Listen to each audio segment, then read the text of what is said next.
સાબરકાંઠા જિલ્લામાં સ્થાનિક સ્વરાજ્યની ચૂંટણીને લઈને આજે મતદાન પ્રક્રિયા સતત ગતિમાં ચાલી રહી છે. સવારથી જ મતદાન કેન્દ્રો પર મતદારોની ભારે ભીડ જોવા મળી રહી છે અને દરેક જગ્યાએ લોકશાહીના આ મહાપર્વમાં લોકો ઉત્સાહપૂર્વક ભાગ લઈ રહ્યા છે.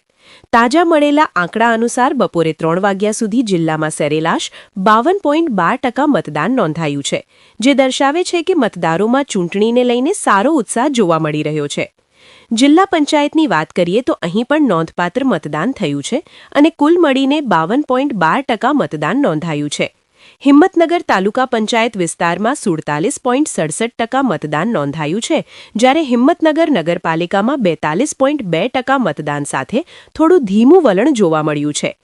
ઈડર વિસ્તારમાં પણ મતદાન પ્રક્રિયા શાંતિપૂર્ણ રીતે ચાલી રહી છે. અહીં ઈડર તાલુકા પંચાયત ખાતે 49.18% મતદાન અને ઈડર નગરપાલિકામાં 49.98% મતદાન નોંધાયું છે, જે લગભગ 50% સુધી પહોંચી ગયું છે. વડાલી વિસ્તારમાં મતદારોનો વિશેષ ઉત્સાહ જોવા મળ્યો છે. વડાલી તાલુકા પંચાયત ખાતે 53.14% મતદાન નોંધાયું છે, જ્યારે વડાલી નગરપાલિકામાં સૌથી વધુ 60.75% મતદાન નોંધાતા અહીંનો મતદાન દર જિલ્લામાં નોંધપાત્ર રહ્યો છે. ખેડબ્રહ્મા તાલુકા પંચાયત વિસ્તારમાં સૌથી વધુ મતદાન નોંધાયું છે. અહીં 63.14% મતદાન સાથે મતદારોનો ભારે ઉત્સાહ સ્પષ્ટ જોવા મળી રહ્યો છે.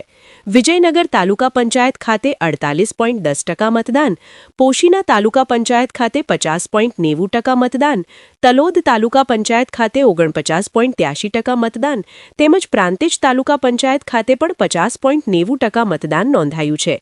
જો કુલ તાલુકા પંચાયતના સરેરાશ આંકડા જોઈએ તો તે 52.72% સુધી પહોંચે છે, જે જિલ્લામાં સારો મતદાન દર ગણાય છે. કુલ મળીને સાબરકાંઠા જિલ્લામાં મતદાન પ્રક્રિયા શાંતિપૂર્ણ રીતે ચાલી રહી છે અને અનેક જગ્યાએ મતદારોની લાઈનો તેમજ ઉત્સાહજનક માહોલ જોવા મળી રહ્યો છે. ચૂંટણી અધિકારીઓ દ્વારા પણ વ્યવસ્થા સુચારુ રીતે જાળવવામાં આવી રહી છે. હજી પણ મતદાન માટેનો સમય બાકી હોવાથી આ આંકડાઓમાં વધારો થવાની શક્યતા વ્યક્ત કરવામાં આવી રહી છે અને અંતિમ ટકાવારી વધુ મજબૂત બનવાની આશા છે. સાબરકાંઠા જિલ્લામાં લોકશાહીનો આ તહેવાર શાંતિપૂર્ણ રીતે આગળ વધી રહ્યો છે. સાબરકાંઠા ખાતેથી reporter Nilesh Joshi, Oscar news.